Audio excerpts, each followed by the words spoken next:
Carl Jung spent his final years warning about something most people would never see coming. He called it the invisible theft.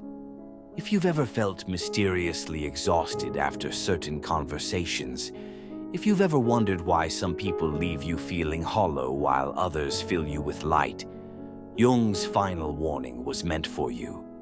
Because what he discovered about empaths in his last decade of work was both beautiful and terrifying. You're not just sensitive, you're being hunted. It started when you were small, didn't it? You were the child who could feel the tension in a room before anyone spoke. The one who knew mom was sad even when she smiled. The one who absorbed dad's anger like a sponge absorbs water. While other children played with toys, you played with emotions. You collected them, studied them, made them your responsibility.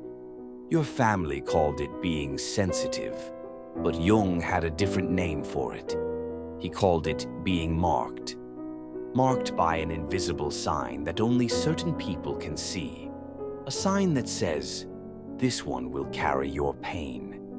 This one will heal your wounds. This one will give until there's nothing left. And once you're marked, they find you. Jung wrote in his private journals about what he called emotional parasites, people who had learned, often unconsciously, to survive by feeding on the life force of others. Not vampires from stories. Real people. People you love. People you trust. People who seem so broken, so needy, so desperate for your help that saying no feels like cruelty.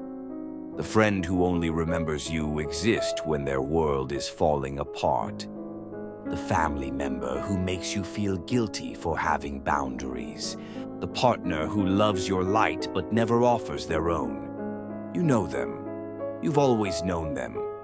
What you didn't know is that they can smell your empathy from miles away. Jung discovered something profound in his final research. Empaths don't just attract broken people by accident. There's a psychological signature you carry, an unconscious broadcasting system that sends out a very specific message.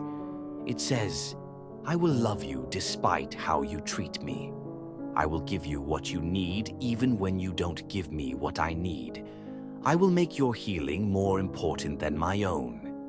This isn't your fault. This programming started before you could walk, before you could speak, before you even knew what boundaries were.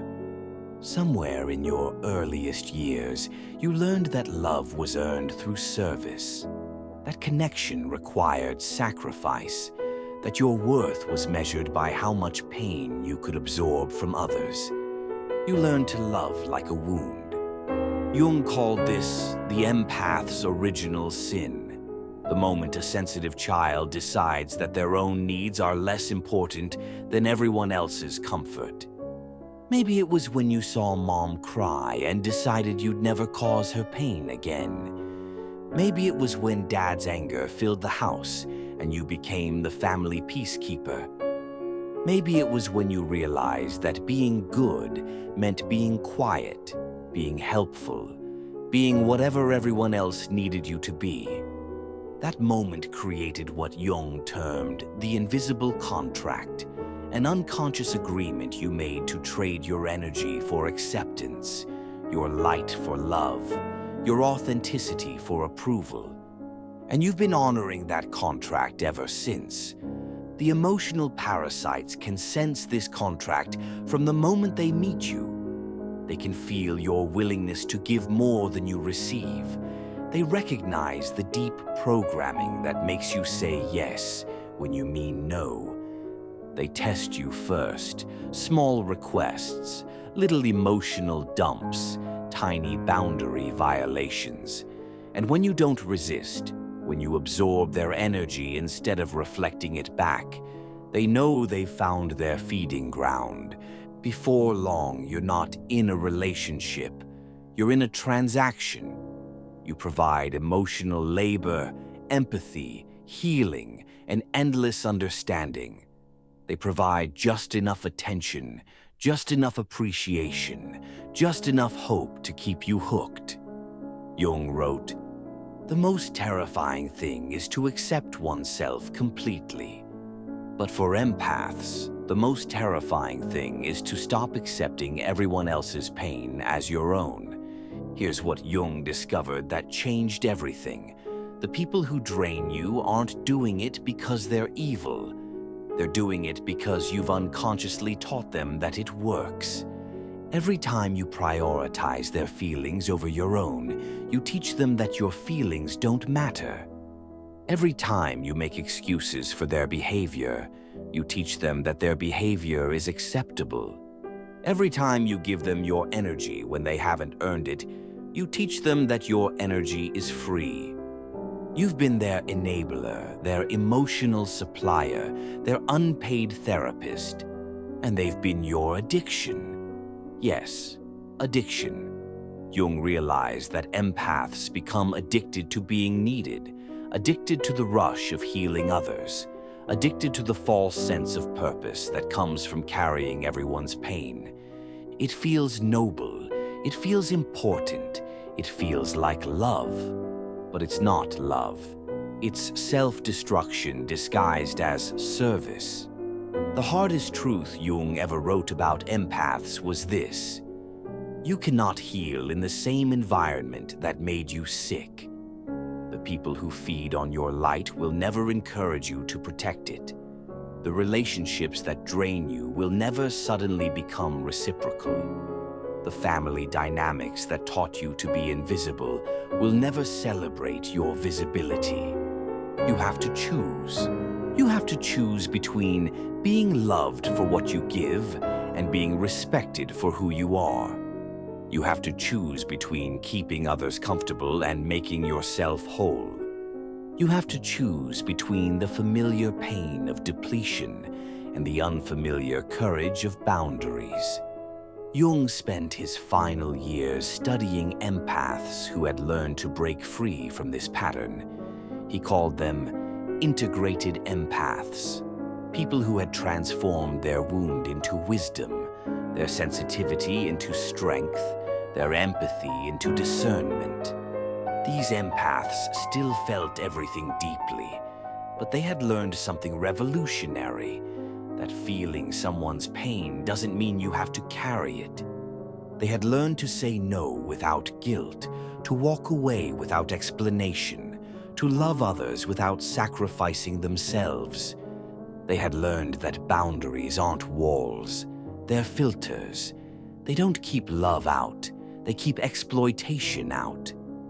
Most importantly, they had learned that their empathy was not a burden to be managed, but a gift to be protected, a gift that deserved to be given only to those who would treasure it.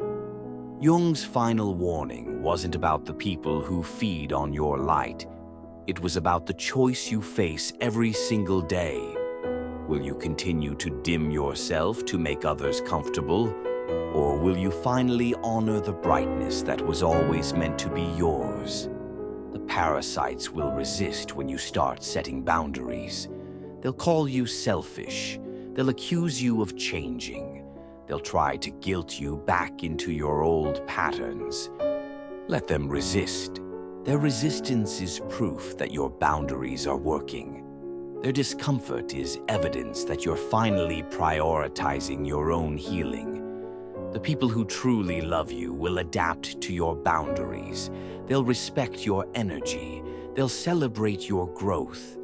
The people who don't, well, Jung had a phrase for that too. When someone shows you who they are, believe them. Your empathy was never meant to be a sacrifice. It was meant to be a superpower. One that helps you recognize genuine love, authentic connection, and people who deserve your light. Your sensitivity was never meant to be a weakness.